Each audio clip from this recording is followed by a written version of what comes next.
Okay, lawn fans, you ready? So let's talk about tiger stripes, snake marks, snake lines, whatever you want to call them. And we had a big storm come through last night.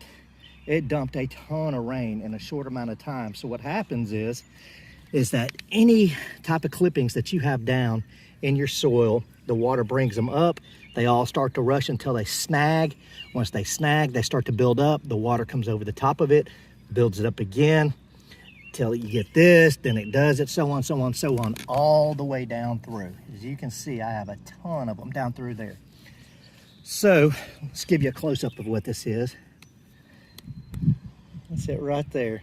All that is old clippings. And this time of year when you do your scalp, then this is what will happen to you. It's nothing that you're doing wrong.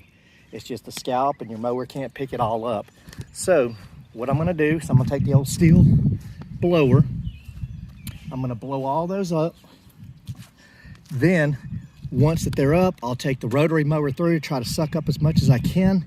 And then after that, I'll take the real mower over the top of it again. Now up here, this is where I've already done it. So that's all cleaned up. And that's what it's gonna look like after I blow it. Then of course, like I said, the rotary mower and then the real mower. And this is what it's like right here without me doing anything yet. That's all you do. Again, I want to emphasize it's nothing that you're doing wrong. It's just a ton of rain comes after a scalping and it'll build up just like that.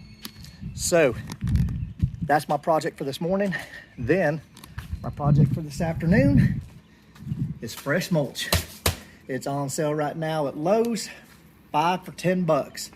You can't beat that deal. It's bags, so you just dump it out. You don't have to do scoops and wheelbarrows and everything like that. So that's a good deal.